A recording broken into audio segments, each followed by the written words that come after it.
Jadi dengan keadilan Allah, bukanlah sekali buat terus jatuh. Tak. Kadang-kadang keadilan Allah, Allah bagi peluang supaya mungkin dia akan insaf, mungkin dia akan bertobat, mungkin dia akan jadi baik. Tapi kalau tak juga sampai masanya, barulah akan dijatuhkan. Tu'ti mulkahu man tasha, Allah tu'til mulka mimman tasha, Allah boleh beri kerajaan kepada siapa saja yang dia kehendaki dan boleh tarik daripada siapa saja yang dia kehendaki. Assalamualaikum warahmatullahi wabarakatuh. Alhamdulillah rabbil alamin, wassalatu wassalamu ala rasulil amin wa alihi wa sahbihi wa man nasarahu wa taba'a wa alahu ila middin ma ba'.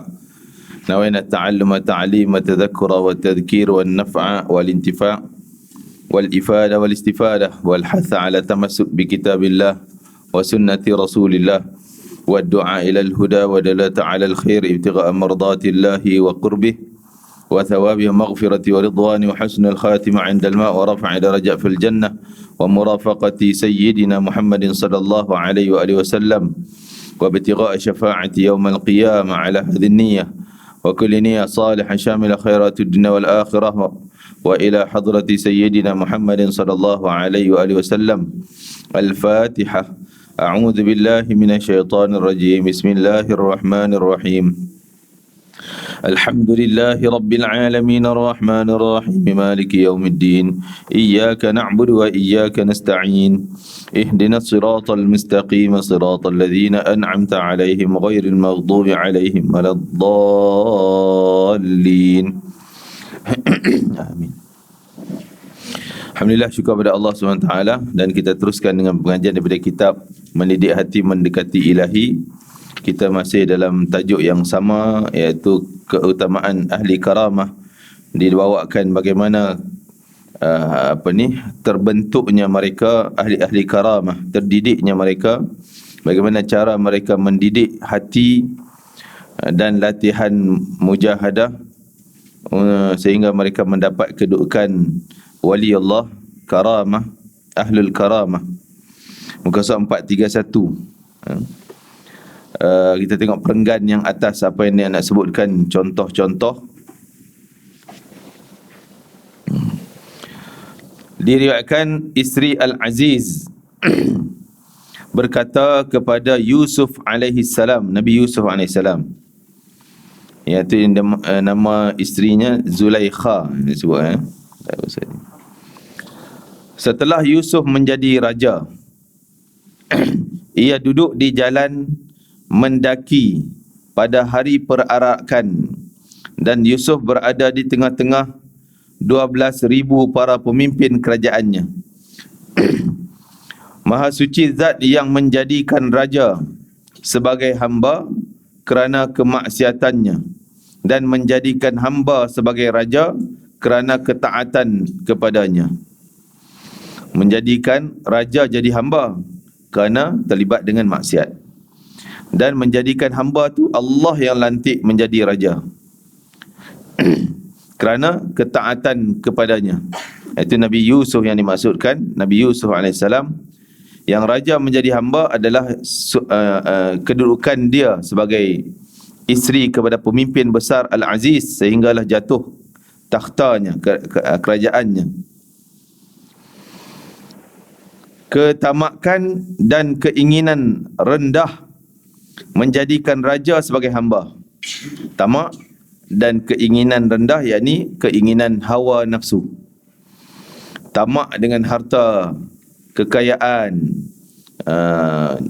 apa sajalah keduniaan dan keinginan nafsu, semua tu punca kepada seorang yang dah tinggi kedudukannya akan dijatuhkan oleh Allah Ta'ala.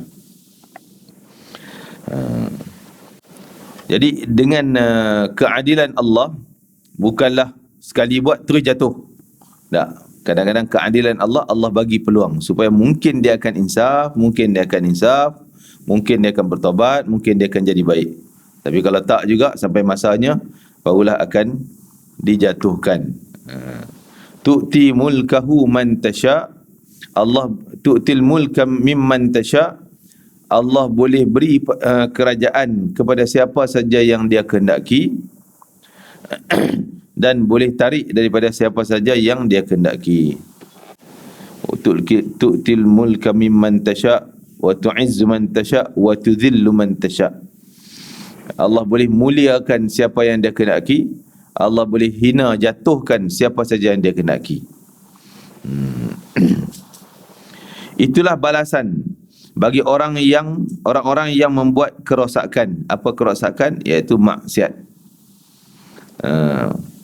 Jadi fasad, kerosakan tu satu kerosakan fizikal, satu lagi kerosakan rohani, iaitu maksiatnya. Maka kerosakan rohani itu lagi besar, lagi berat, kerana boleh mendatangkan murka Allah. Bila datang murka Allah, nampaklah bencana itu, bencana ini dan sebagainya. Sedangkan kesabaran dan ketakwaan menjadikan hamba itu sebagai raja, kerana ketakwaan dan kerana kesabaran. Yang ni yang orang yang tamak takkan ada benda ni. Dia nak cepat, tak boleh sabar ni. Kalau boleh nak jatuhkan ni, cepat-cepat dia nak naik, kan? Tak sabar. Kesabaran dan ketakwaan, jaga hukum hakam Allah Ta'ala. Walaupun dimaksudkan di sini bukanlah kita akan tuding ataupun kita kias dengan kerajaan negara, kerajaan-kerajaan yang ada ni, siapa pegang jawatan, turun jawatan, yang macam ni, yang ni kot tak takwa lah tu jatuh, nafsu lah tu naik, menjabat dia jatuh, kan? Tidak, bukan nak ukurnya di sudut kerajaan-kerajaan pemerintahan dunia, tapi kedudukannya di sisi Allah Ta'ala. Kedudukan di sisi Allah. Raja tu adalah mungkin ialah dalam Yusuf ni, dia raja dalam keduniaan kerajaannya, dan dia juga raja di sisi Allah sebagai Rasul, sebagai Nabi dan Rasul.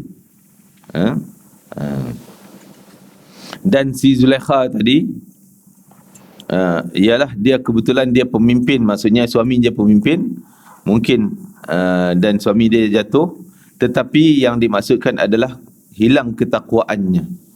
Dah jadi orang yang satu maksiat menyebabkan orang tu akan, contoh kalau kita buat tinggi ni, dia dah naik tinggi, satu maksiat seolah dia jatuh bawah, kena queue pula, nak naik pula bukan senang.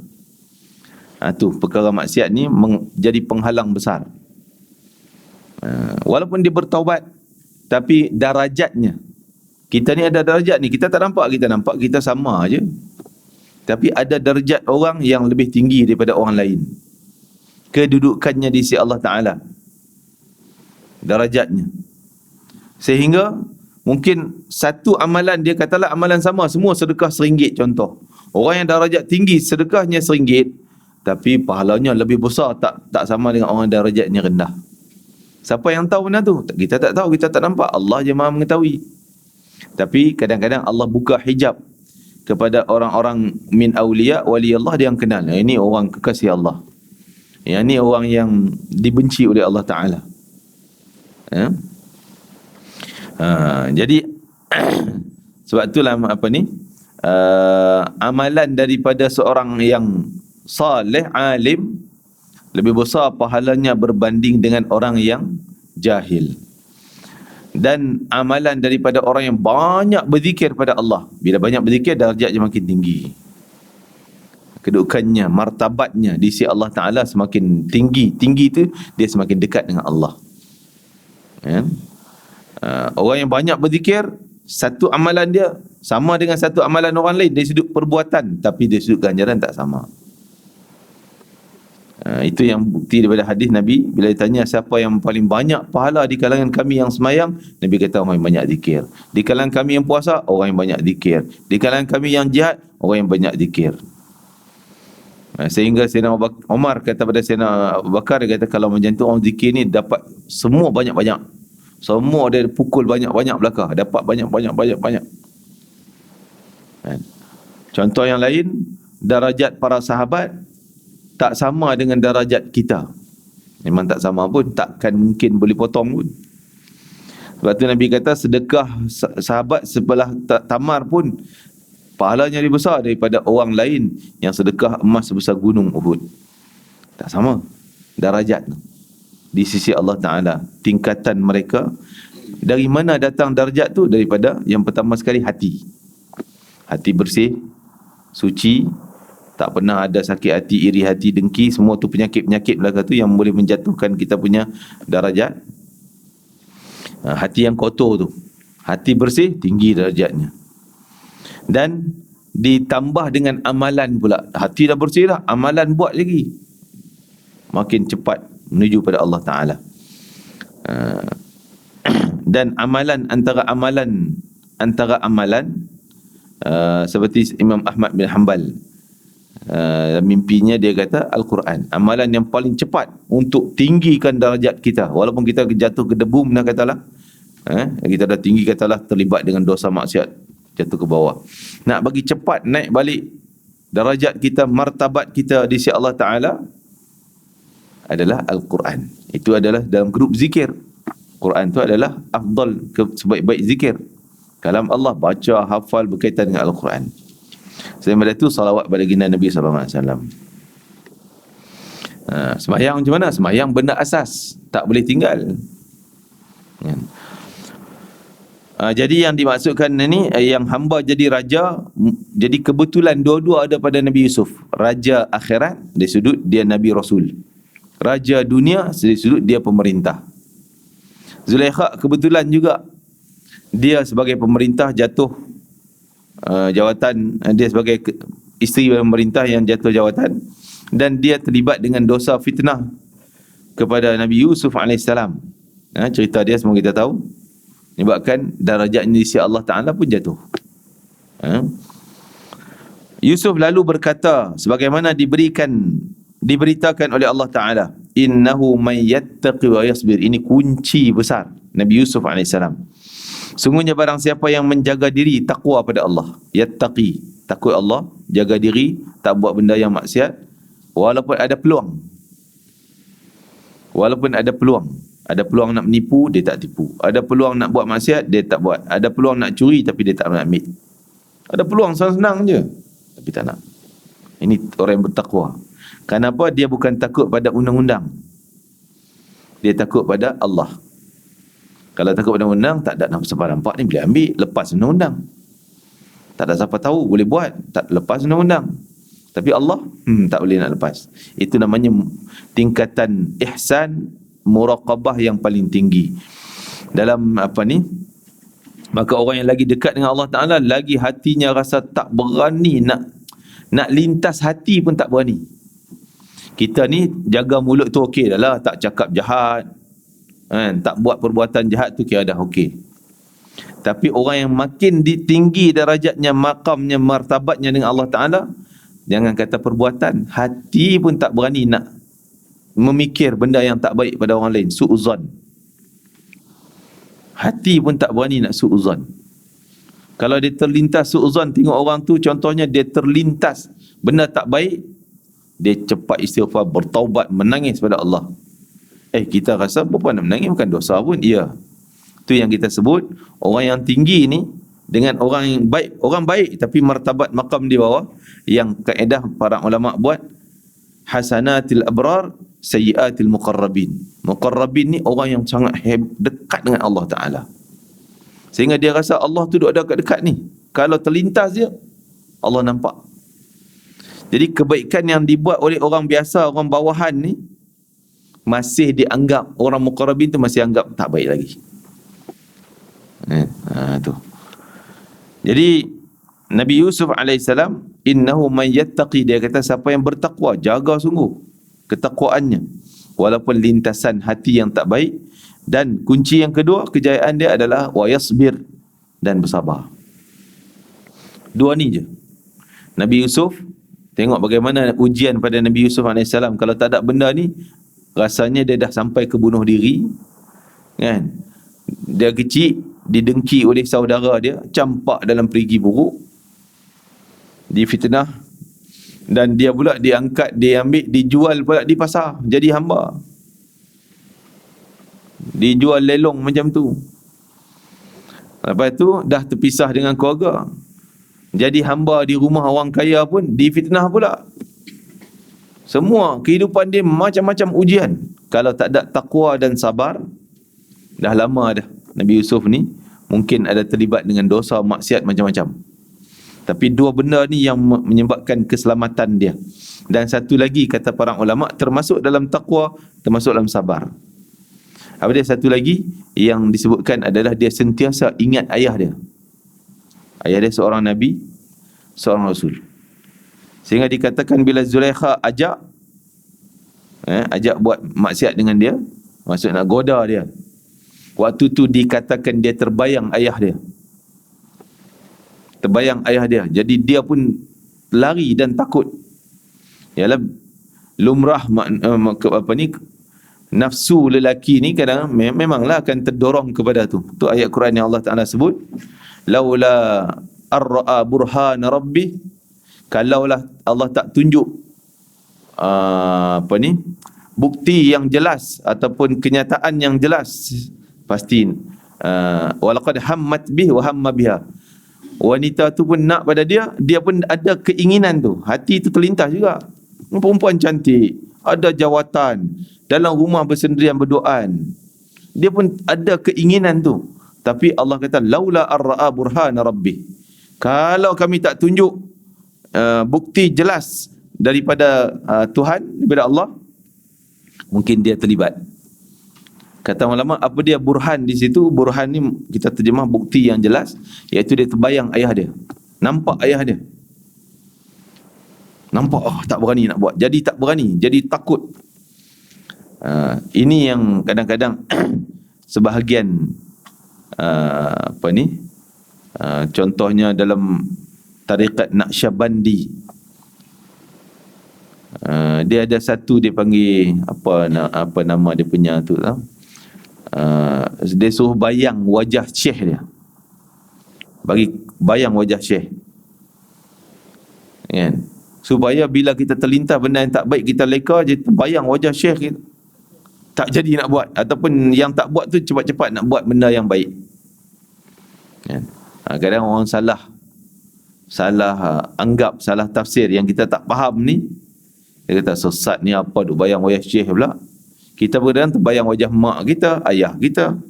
Nak buat, terbayang wajah mak tak bagi buat dulu, ingat lagi, tak jadi buat. Tak apa, bila terbayang dalam fikiran sehingga menghalang benda maksiat, itu benda yang baik, kan? Jadi Allah datangkan bayang ayah dia, macam bayang lah, dia boleh nampak, sehingga teringat pada ayahnya, tak berani, dan terputus langsung keinginan dia tadi ni. Jadi itu datang dari mana? Datang daripada sifat takwanya dan sifat sabarnya. Jadi mungkin kita juga kadang-kadang ada mungkin tergiur dengan benda, yalah, dosa maksiat ya, dan kita ada nafsu.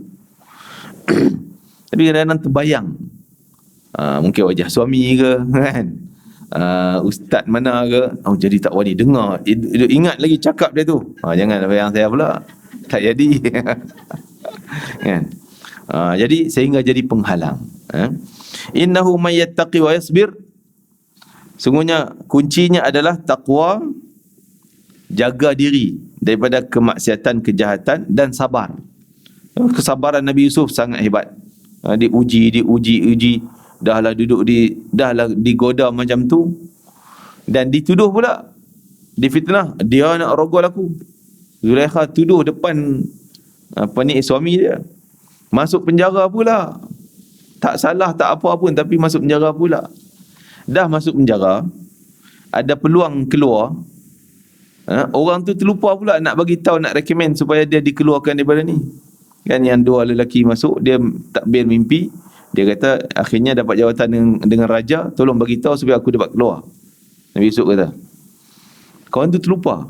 Sampai satu peringkat, sampai masanya Allah buktikan kebenaran Nabi Yusuf, barulah dia dikeluarkan dan terus diberi jawatannya. Allah tidak akan mensia-siakan pahala orang-orang yang melakukan kebaikan. Jadi ada dua benda ni sentiasa dia dalam kebaikan, walaupun dia difitnah, walaupun dia diuji macam-macam, tapi dua kunci ni, takwa pada Allah, takut dengan Allah Ta'ala, sabar. Tapi yang ni memang senang cakap ni, bab cakap senang, nak ceramah senang, kan? nak buat tu, Allah kan test kita. Dia test ketakwaan, test kesabaran. Test ketakwaan terutama ketika kita bersendirian. Test kesabaran macam-macam lah, uji yang ni, ujian yang tu, macam-macam. Jadi itulah kunci kejayaan Nabi Yusuf AS, sehingga dia ketemu semula dengan ayahandanya, datang ke tempat dia, dan sebagainya. Al-Junaid berkata, pada satu malam saya terjaga. Saya lantas membaca wirid zikir. Tetapi saya tidak berasakan manisnya seperti yang pernah saya rasakan. Saya ingin tidur, tapi tidak dapat tidur. Saya duduk, tapi tidak mampu duduk. Saya lalu keluar rumah, tiba-tiba saya melihat seorang lelaki berselimut dan jubahnya berbaring di jalan. Berselimutkan jubahnya, berbaring di jalan. Seorang lelaki itu. Ketika berasakan kehadiran saya, dia berkata, wahai Abul Qasim, panggilan dia, sampai bertemu pada hari kiamat. Saya jawab, tuanku. Bukanlah raja ni, maksud tuan lah panggilan dia, Sayyidi, wahai tuanku. Saya tidak berjanji. Katanya, tentu, apakah kamu telah memohon kepada Allah agar menggerakkan hatimu untukku? Jadi ini kadang-kadang yang terlintas orang yang dekat muqarrabin ni, yang terlintas hati tu, Allah akan tunjukkan dan dekatkan. Seperti kisah seorang Imam Busairi. Kita pernah cerita kat sini. Imam Busairi rahimahullah ta'ala, keinginan dia untuk mendekat diri dengan Rasulullah SAW. Dia buat kasidah yang kita namakan kasidah burdah tu. Burdah. Jadi sebelum dia namakan burdah, dia dah buat ayat dah. Amin tadhakkuri jiranin bidhi salamin mazajtadam'an jaramin muqlatin bidami. Dah buat kasidah puji-pujian Nabi SAW. Sehingga dia terputus idea, tertidur. Dia waktu tu sakit. Yang Busari sejarahnya, sebelumnya dia adalah seorang yang penyair istana. Jadi penyair istana ni bodek lah, asyik bodek raja. Dia buat salah, dia bunuh orang, dia rampas tanah orang pun bodek. Bagus baik. Jadi dia terfikirlah, aku ni buat benda maksiat dosa ni. Dengan puji, dia buat maksiat pun aku puji, dia buat jahat pun aku puji. Jadi dia rasa tak senang dan dia tinggalkan kerja dia tu. Dia berguru dengan wali Allah. Seorang ulama wali Allah, sehingga timbul dalam hatinya keinginan untuk puji Rasulullah pula. Maka dia buat syair puji Rasulullah SAW. Sehingga kita sebut dia terputus idea. Waktu tu bila dia buat syair, Allah test dia. Sebelum tu sihat. Bila dia buat syair puji Rasulullah, dia makin dekat dengan Rasulullah, lumpuh dia. Ada penyakit lumpuh sebelah, stroke. Kan? Sehingga dia tak mampu nak berjalan. Jadi sambil tidur tu dia buatlah syair. Dia sambung sampai satu idea, dia terputus. Maka terlena dia datang Rasulullah SAW dalam mimpi dan tolong sambungkan idea dia tu. Fama belagu, ayat dia sebut, dia tulis, Imam Busairi tulis, fama belagul ilmi annahu basharun, sampai kami dapat tahu bahawa dia ni hanya seorang manusia. Rasulullah maksudnya seorang manusia. Lepas tu dia nak sambung apa tak tahu. Datang Nabi sebut, wa innahu khairu khalqillahi kullihimi, sesuai dengan baik-baik sebelumnya, dan dialah semulia-mulia makhluk keseluruhannya. Sambung ayat. Jadi tulis lepas tu, Nabi hadiah kain burdah hijau pada dia. Kain burdah hijau pada dia, letak atas riba, atas perut dia lah ketika dia baring. Dan dia minta, ya Rasulullah tolong doakan aku ni sakit. Nabi sapu itu, sembuh. Masa dalam mimpi ni, cerita mimpi, dia rasa sembuh. Nabi pun pergi, dia beredar. Maksudnya dia terjaga. Jaga memang sembuh sungguh. Burdah hijau atas perut dia ada, dan tengok tulisan tu bersambung tadi ni, wa innahu khairu khalqillahi kullihim, itu ayat Nabi SAW. Jelas. Lepas tu, waktu tu dia buat hanya seorang diri. Maksud dia, mereka tengah dia lumpuh ni, tak pergi mana, dia buat. Tak ada siapa tahu pun dia buat ayat qasidah tu. Maka dia pun keluarlah, dah sihat, dia pun jalan. Keluar-keluar nampak seorang orang tua yang pakaiannya lusuh. Orang miskin macam duk korek-korek sampah di luar tu. Terus datang meluru pada dia. Wahai Busairi, mana qasidah yang kau buat tu? Terkejut dia. Qasidah mana satu? Dia ingat qasidah Nuh raja-raja dulu ni. Ada. Yang kau baru buat. Bila aku baru buat, tapi aku tak cerita pada siapa, macam mana aku boleh tahu? Kan? Dia kata, baru tadi pagi Nabi keluar dari rumah kau, jumpa kami, Nabi baca ayat qasidah kau, amin tadhakkuri jiranin bidhi salamin. Ayat tu, Nabi baca qasidah tu. Dia beritahu, ini kamu yang buat. Mana dia? Terkejut, menangis dia. Dia menangis kerana tahu ini wali Allah ni. Tahu hati dia orang. Mereka bertemu dengan Rasulullah SAW sentiasa dan dapat berita yang baik. Begitulah mungkin si kisah tadi Junaid. Maka jumpa dengan orang yang salih min awliya'illah salihin dengan kebaikan yang ada pada mereka.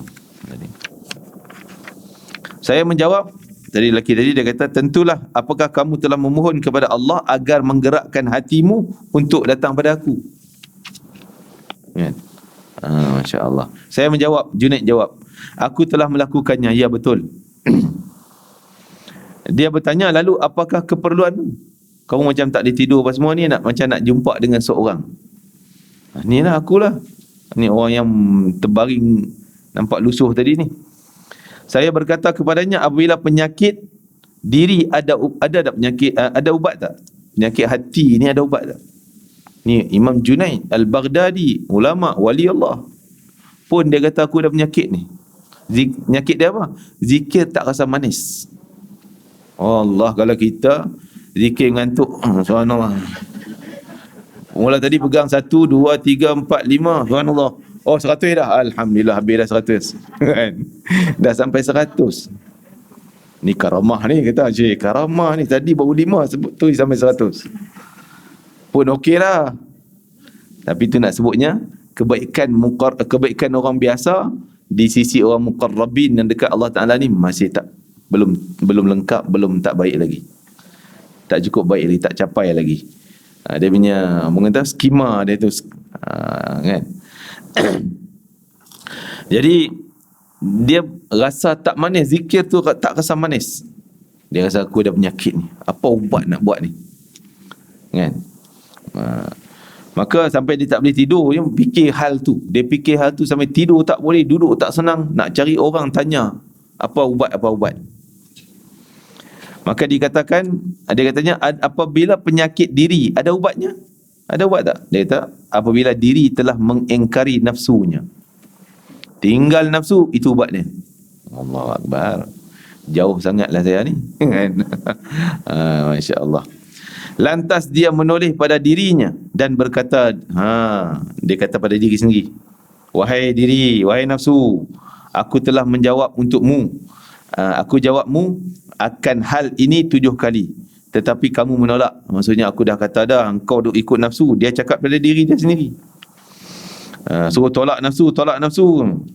Kamu menolak, tetapi kamu menolak untuk mendengar kecuali dari Al-Junaid. Sekarang kamu telah mendengarnya. Kamu dengar cakap orang lain, tapi cakap aku sendiri kau tak dengar, kau dah ikut juga. Dia seolah dia berdialog pada nafsu dia. Sekarang dengar dah untuk wali itu tegur tu, kan. Kemudian dia pun pergi dan aku tidak mengenalinya. Pergi itu hilangnya tu, kan. Sayyidina Ali karamallahu wajhahu berkata, barang siapa yang merindui syurga, ia akan melupakan keinginan rendah dunia. Dia lupa pada nafsu, dia lupa pada ketamakan dunia. Tak rasa nikmat dengan harta benda dunia. Tak rasa apa-apa pun. Orang dapat harta, seronok nikmat. Dapat makan, seronok nikmat. Tapi bagi orang macam ni, tak ada rasa apa pun benda tu. Dia nikmat bila dia dapat beramal dengan amal yang mengasyikkan dia dan menimbulkan rasa manis pada dia. Sehingga ada seorang daripada keturunan Jamalul Lail. Saya tak ingat, lupa nama dia. Habib yang keturunan Jamalul Lail. Dia Masya Allah baca Al-Quran, khatam Quran terlalu banyak. Sehingga bila baca Quran dia rasa manis pada lidah dia, macam madu, macam dia duk kemam madu. Manis, sedap. Bulan puasa dia tak sanggup nak baca. Dia takut manis tu sehingga tertelan menjadi batal pula puasa dia. Bukan dia makan. Terlalu rasa manisnya Al-Quran. Masya Allah. Ini Allah Ta'ala tegur. Dan memang perangai ini telah disasarkan oleh orang kafir zaman Nabi lagi. Sasar supaya kita jauh daripada dengar Quran, jauh daripada baca Quran, jauh daripada tengok Quran. Dengan cara, orang kafir kata, وَقَالَ الَّذِينَ كَفَرُوا لَا تَسْمَعُوا لِهَذَا الْقُرْآنِ وَالْغَوْا فِيهِ لَعَلَّكُمْ تَغْلِبُونَ. Orang kafir kata, jangan kamu duk dengar-dengar Quran ni. La tasma'u li hadzal Quran. Jangan dengar Quran. Dan kalau di Quran tu orang baca dekat-dekat engkau buat benda lara. Buat muzik gedebum. Dengar muzik banyak-banyak. Dengar benda-benda yang lara ni banyak-banyak supaya kau tak rasa manis dengan Quran. Tak seronok dengan Quran. Lagi banyak dia dengar benda-benda macam ni, dia manis pada benda ni, dia rasa pahit Quran. Quran ni bersifat dia macam tu. Kita ni benda contohlah kalau macam lagu apa zaman Pop Biaya, apa ingat tak lagu? Buat tak ingat ni kan? Malu nak sebut saya pun tak ingat. Katalah zaman Piramli, filem Piramli. Kalau hari-hari tengok seronok tak? Jemu kita malas nak tengok hari-hari. Jemu. Tapi kalau sekali-sekala, 2 tahun lah, tahun lepas tengok ni tahun ni, seronok lah, seronok gelak, keluar air mata punya gelak. Kan? Pasal lama-lama sekali. Quran tak macam tu. Quran lagi kerap, lagi sedap. Lagi kerap kita dengar, lagi baca banyak, lagi sedap, lagi seronok, lagi asyik, lagi manis. Bukan makin jemu tak. Kalau makin lama tinggal, makin jemu. Makin tak suka dengar. Itu sifat Quran. Kalau selangkah kita tinggal, dia tinggal kita macam 2 langkah lagi jauh. Gitu. Masya Allah. Sayyidina Ali kata, barang siapa merindui syurga, maksudnya dia nak teringin sangat kepada syurganya, amalannya untuk syurga, amalannya untuk akhirat, dia akan jadi tawar, tak teringin, tak tamak dengan benda-benda dunia ni. Ada alhamdulillah dia guna untuk syurga je. Guna untuk syurga, guna untuk dapat syurga. Untuk dapat pahala. Masya-Allah. Ini kedudukan wali-wali Allah, ahli karamah, orang yang dekat dengan Allah Taala. Masya-Allah. Dan semuanya berpunca daripada tekan nafsu dunia. Tekan nafsu dunia dan jauh daripada keduniaan. Tamak keduniaan. Bukan tak boleh cari. Kita kejarlah, carilah untuk akhirat. Kita buat apa pun untuk akhirat. Bila buat untuk akhirat, terjebak berdepan dengan maksiat, tak berani kita nak ambilnya. Tak berani sebab ini menghalang jalan akhirat, maksiat, dosa. Masya-Allah. Lepas tu kita tengok kadang-kadang orang-orang yang hatinya suci, bersih, contoh para ulama, para habaib, ulama-ulama besar ni, dia cakap benda biasa tapi boleh menyebabkan terkesan yang mendalam dalam hati. Ada seorang ulama di Madinah, zaman lama lah, saya lupa namanya, ceritanya dia bukan terkenal, dia alim tapi tak terkenal dia sebagai ulama, sebagai besar. Dia mastur, orang sebut, tersembunyi. Mastur, tersembunyi gitu. Orang tak perkenal, tak glamour lah. Tapi satu ketika ulama ni buat macam yalah pertemuan, maka orang bawa lah dia datang. Ketika tu mintalah setiap ulama besar ni tolong doakan, bagilah ucapan ke doa. Sampai giliran dia kata aku tak ada apa ucapan, tak pandai nak berucap, tak pandai nak ceramah. Doa lah Habib, doa. Dia kata tak payahlah, dah cukup tadi, banyak dah doa. Orang minta sungguh-sungguh, biar semua kena. Dia angkat tangan, dia baca doa apa? Allahumma hdina fi man hadait. Doa apa? Doa kunut subuh. Kita dengan Allah baca doa kunut. Siapa ya? Dia baca Allahumma hdina fi man hadait wa afina fi man afait wa tawallana fi man tawallait. Semua menangis semua. Terkesan kerana dekatnya diri, hatinya suci, bersih, bercahaya, sehingga kata-katanya apa pun beri kesan yang mendalam. Menangis ramai. Masya Allah, ada satu kisah Sayyidina Barra' bin Malik. Saya banyak cerita agak kisah-kisah ni. Barra' bin Malik nama dia. Siapa dia Barra' bin Malik? Kita selalu dengar Anas bin Malik. Barra' abang dia. Abang pada Anas bin Malik, satu mak satu ayah. Barra' bin Malik antara dia lahirnya sebelum hijrah lah. Sebelum hijrah Nabi SAW lagi. Dan dia antara orang Madinah yang terawal masuk Islam. Dalam grup 70 orang, beberapa puluh orang terawal masuk Islam. Masa Nabi tak sampai lagi Madinah, dia dah masuk Islam. Jadi dia ni orang yang sentiasa rapat dengan Nabi SAW dan sentiasa cari jalan nak dapat keistimewaan sesuatu daripada Nabi. Maksudnya nak dapat syahid di sisi Allah Ta'ala, supaya Nabi dapat doakan dia syahid. Dan dia asalnya harta yang banyak, tapi ialah kekayaan dia untuk kebajikan, sehingga dia terkenal dengan orang yang pakai pakaian lusuh, pakaian yang taklah nampak cantik sangat, kan? Jadi satu ketika Nabi kata, kam min da'ifin mutada'ifin, berapa ramai orang yang nampak lemah dan dia sendiri yang nak hidup cara tu, dengan cara nampak kelemahan, tak tunjuk, tak tonjol, taklah nak glamour dan sebagainya.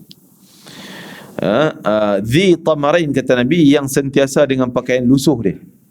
Berapa ramai orang macam ni, yang nampak lemah, pakaian lusuh, orang tak peduli pun pada kehidupan dia orang. Lau aqsama 'ala Allah la abarrah, tapi kalau dia cakap terus jadi. Kalau dia doa terus makbul. Kalau dia bersumpah nama Allah, boom, jadi terus. Tak ada tapil-tapil. Immediately terus dapat. Maksud doanya makbul terus. Mustajab doanya. Tapi orang nampak, alah siapa je dia macam ni je. Tapi kalau dia di sisi Allah Ta'ala sangat dekat, kalau dia bersumpah dengan nama Allah, dia doa dengan nama Allah, terus jadi. Minhum Al-Barra' bin Malik, kata Nabi SAW, antara orang-orang tu, ni dia orangnya, Al-Barra' bin Malik. Sayyidina Barra' bin Malik, abang pada Anas bin Malik radhiyallahu anhuma. Jadi Barra' bin Malik ni, sehingga dia dalam perperangan mana pun, orang sentiasa minta dia, sebelum perang ni kau doa dulu, wahai Barra', engkau Nabi kata doa makbul, doa bagi kita menang. Dia doa, semua yang dia sertai semuanya menang. Sehingga dia rasa, bila aku nak mati syahid, asyik doa menang. Sehingga dalam perang yang hebatnya, antara peperangan yang dia sertai adalah perang Musailamatul Kadzab, perang dengan orang yang mengaku jadi nabi palsu. Musailamah Kadzab di Najat sekarang ni, Najat itu satu negeri, dia punya bandaraya dia Riyadh nah. Jadi Musailamatul Kadzab tu datang dari situ, lahir situ, duduk situ, pusat di situ. Jadi bila datang Musailamatul Kadzab duduk dalam tembok, contoh pagar ni tembok tinggi. Jadi tentera Islam nak masuk serang payah, tak boleh. Dia orang duduk atas tembok, duduk dalam tembok, dalam kawasan tersebut. Jadi nak buka pintu tutup rapat. Macam mana? Barra' bin Malik ni jasadnya kecil, disebut qasirah, rendah, kecil. Jadi dia kata, aku kecil ni, kau baling. So dia suruh sahabat-sahabat baling. Setelah dia doa berjaya, dia doa dah tadi ni, itu orang campak dia, lambung dia supaya sampai ke atas, dia boleh masuk ke dalam. Dia seorang, berdepan dengan tentera semua, beratus orang serang dia seorang, badan dia luka 80 luka, tapi dia tetap berjaya buka pintu. Musuh banyak tewas di tangan dia, dia boleh buka pintu dan tentera Islam boleh masuk serang Musailamatul Kadzab. Malah dia antara orang yang mula-mula mencederakan Musailamatul Kadzab dengan cantas betih. Dia naik kuda nak lari, tak kena betih dia, kena betih Musailamatul Kadzab yang mengaku jadi nabi tadi. Barulah datang Wahsy, datang bunuh, tamatkan hayat Musailamatul Kadzab. Wahsy ni tentera Islam lah, yang dia bunuh Sayyidina Hamzah. Maka dia kata, setelah dia bunuh Musailamatul Kadzab, Wahsy doa, ya Allah, dulu aku bunuh sebaik-baik manusia, bapa saudara Nabi, penghulu, mati syahid, aku yang bunuh. Dulu aku bunuh sebaik-baik manusia, sekarang aku bunuh sejahat-jahat manusia yang mengaku jadi Nabi. Ya Allah, mudah-mudahan kebaikan aku hari ni memadam kesalahan aku yang lampau. Dulu dia tak Islam, sekarang dia Islam. Wahsy ni. Itu yang Nabi kata, di akhirat dalam syurga nanti si pembunuh jumpa dengan orang yang dia bunuh, kedua-dua dalam syurga. Ini antaranya Wahsy. Jadi nak ceritanya Barra' bin Malik tadi punca kemenangan pembunuhan Musailamatul Kadzdzab, sehingga dia terfikir dia nak mati syahid. Maka dalam satu perangan lagi lawan dengan tentera Parsi tahun 20 Hijrah di zaman Sayyidina Umar Al-Khattab. Di mana? Di Iran sana, di satu tempat nama Tustar. Sehingga perang tersebut terkenal dengan perang Tustar, pembukaan Tustar, nama tempat. Jadi ketika tu dia bersama dengan adiknya Anas bin Malik pun ada sekali. Ketika tu mereka nak panjat, dia badan kecil, dia senang panjat tembok juga. Panjatlah tali tu nak naik atas tembok. Bila dah separuh, dah tinggi dah dekat ni, musuh bakar tali tersebut. Kan? Sehingga tali itu dia tak boleh lah, tak sempat dah turun. Api itu sampai ke tangan dia, dah makan tangan. Sehingga dia dah nampak dah tangan dia dah ni, syahid lah. Akhirnya dia mati syahid. Anas sebab sempat lagi lari. Maka orang terkejut, macam mana dia dah doa tadi kemenangan, tapi dia kena. Maksudnya dia syahid. Anas bagi tahu, sebenarnya kau tahu apa dia doa? Dia doakan, ya Allah, berilah kepada kekuatan pada tentera Islam, tapi kumpullah aku bersama Nabi. Kumpullah aku bersama Rasulullah SAW. Maksudnya nak mati syahid lah. Bagilah aku mati syahid. Kali ni bagi aku mati syahid lah. Nak bersama Nabi dan jumpa Nabi SAW. Rindunya dia. Betul, dia syahid di situ. Allah tunaikan. Ini orang yang mulutnya masin, mulutnya makbul, doanya menjadi. Jadi ramai lagi sahabat-sahabat yang seumpama demikian. Antaranya Uwais Al-Qarni, bukan sahabat, tapi Masya Allah kedudukan dia. Kita ada cerita dulu, dengan pakaian lusuhnya, tapi mulutnya sentiasa makbul. Okey, kita tengok keutamaan bulan Rejab. Kita masuk bulan Rejab lagi. Dah kan, ni Jamadil Akhir. Hari ni 7 ke 8? Jamadil 6 7 Jamadil Akhir. Ada beberapa hari lagi, bulan depan akan masuknya bulan Rejab. Ni keutamaan bulan Rejab, insya-Allah. Jadi kita ambil kesempatan untuk insya-Allah mungkin bulan depan kita dapat baca banyak sikitlah tentang bulan Rejab ni. Kita baca sikit satu perenggan, dua perenggan. Kata Rejab diambil daripada At-Tarjib. Artinya pengagungan. Rejab tu keagungan. Tarjib pengagungan, kalau Rejab keagungan. Dikatakan pula Rejab bererti dicurahkan. Ini di sudut bahasa, curahan. Sebab pada bulan ini Allah mencurahkan rahmatnya kepada orang-orang yang bertaubat, memancarkan cahaya pengabulan doa bagi orang-orang yang beramal. Ini peluang kita nak sampai. Mudah-mudahan Allah panjangkan umur kita jumpa Rejab. Tak cukup di situ nak jumpa bulan Syakban, tak cukup di situ nak Ramadan. Kan? Kita tambah satu lagi, tak cukup itu nak Syawal. Kan? Syawal ni boleh raya ke tak? Fikirlah sekarang ni. Boleh raya, baju raya nak buat ke tidak? Kan? Fikir sampai ke telajak kita jauh sangat, sampai ke Syawal tu. Tak fikir punya Rejabnya, yang Syakbannya, yang Ramadan. Ini bukan orang sini. Orang di negara pasir berdengung. Sini tak. Kan? Cahaya pengabulan doa bagi orang yang beramal. Rejab juga bererti tuli. Ya. Saya ingat, saya nak faham Rejab tadi curahan tadi. Tuli, sebab pada bulan ini tidak didengar suara perang. Ini antara bulan haram. Bulan haram bukanlah haram dosa tu yang kita kata haram makan ni, makan benda ni haram, makan benda ni haram. Haram ni maksudnya bulan hormat. Haram hormat. Bulan yang dihormati. Dihormati tak boleh perang, dihormati tak boleh cabul perjanjian, dihormati tak boleh gini, ada peraturan dia. Kalau bulan lain nak perang apa segalanya, bulan ni tak boleh. Ada pula yang berpendapat bahawa Rejab adalah nama sebatang sungai dalam syurga yang airnya lebih putih daripada susu, rasanya lebih manis daripada madu dan lebih sejuk daripada ais. Tidak ada yang akan meminumnya kecuali mereka yang berpuasa pada bulan Rejab. Ini qil, pandangan para ulama. Rasulullah SAW bersabda, Rejab adalah bulan Allah, Syakban adalah bulanku, dan Ramadan adalah bulan umatku. Para ahli isyarah berkata bahawa Rajab terdiri dari 3 huruf, iaitu huruf Ra, Jim, Ba. Huruf Ra adalah rahmatullah, rahmat Allah. Jim adalah jarmul abdi, dosa hamba. Dan huruf Ba adalah birrullah, kebaikan Allah. Allah berfirman yang bermaksud, aku menjadikan dosa hambaku berada di antara rahmatku dan kebaikanku. Aku menjadikan dosa hambaku berada antara rahmatku dan kebaikanku. Maksudnya, dosa hamba, aku tunggu masa nak bagi rahmat dan keampunan. Kalau nak ikut, apa orang kata, nak ikutnya, memang dosa ni kena azab dah, tapi kerana rahmat aku, kebaikan aku buat baik pada hamba aku, kerana mereka mau buat baik pada bulan Rajab. Mereka nak buat kebaikan bulan Rajab, aku pun nak buat baik pada dia orang, dengan ampunlah, padamlah dosa dia orang. Diampunkan. Ini kelebihan bulan haram, bulan yang mulia. Antaranya malam Rajab, malam pertama Rajab.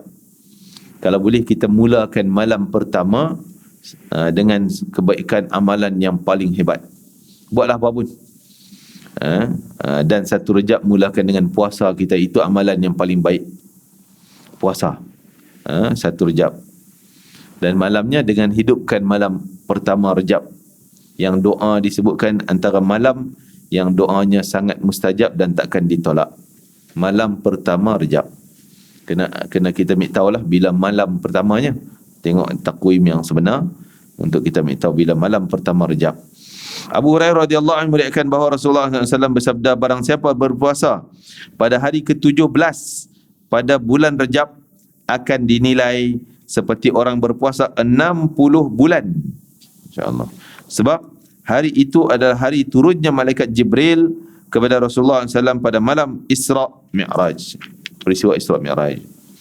Jadi malam Isra Mi'raj ini tarikhnya bila? Ni 17 dah pula. Kita duk sambut apa? 27 kan? 27 Rajab. Kebanyakan Malaysia kita sambut pada malam. Itu khilaf pandangan. Seperti juga kelahiran Nabi. Ada 9 Rabiul Awal, 12 Rabiul Awal, 8 Rabiul Awal. Kan? Jadi begitu juga dalam hal peristiwa Rajab ni, tarikh tepatnya khilaf ulama. Ada yang katakan tarikh yang disebutkan oleh Imam Ghazali ni 17. Ada yang katakan 27. Ada lagi pandangan-pandangan yang lain. Ada yang mengatakan malam pertama Rajab, peristiwa Isra Mi'raj. Tapi tetap bulan Rajab. Jadi apapun, katalah kita terlepas 17 ni, kita buat pada malam 7 sebab kerana pada tanggapan kita memegang pandangan mengatakan 27 Rajab. Malam 27 tu kita beramal dengan amalan dan kita berpuasa pada 27 Rajabnya. Sudah pasti kelebihan dengan niat kita, Allah akan beri kelebihan yang seperti mana yang diberikan pada disebutkan di sini. Sebab hari itu turunnya tadi dia kata puasa satu hari itu macam 60 bulan. Walaupun ada mungkin hadis ni hadis dhaif. Selagi hadis dhaif, tetap boleh kita jadikan hujah untuk apa dia? Untuk galakkan amal. Untuk galakkan amal. Buat macam ni dapat pahala sekian, buat macam ni dapat, kita boleh guna. Yang kata ni hadis dhaif ni bahawa tak boleh pakai lah. Tak pakai ni hadis dhaif. Siapa kita tak boleh pakai? Jangan tolak hadis dhaif. Kalau orang yang tolak hadis dhaif berarti dia tolak hadis Nabi SAW. Dia tolak hadis Nabi. Sama aja kedudukan dia tolak hadis sahih, tolak hadis dhaif. Cuma kata ulama, hadis dhaif tak cukup kekuatan untuk jadikan hujah pada akidah, tak boleh. Kerana dia tak cukup kekuatan. Nak jadi hujah pada hukum hakam, tak boleh. Pada fadail amal, ya sesuai. Sangat kuat, sangat boleh. Untuk fadail amal. Kelebihan, galakkan untuk kita beramal. Tak ada masalah, boleh guna. Wallahualam, kita berhenti pada itu. Itulah pengenalan awal bulan Rajab. InsyaAllah kita akan sambung lagi pada kuliah akan datang. Kita lengkapkan dan sebagai prepare kita, persediaan untuk kita bertemu dengan bulan yang mulia, bulan Rajab. Allah Ta'ala sebut dalam Al-Quran, minha arba'atun hurum.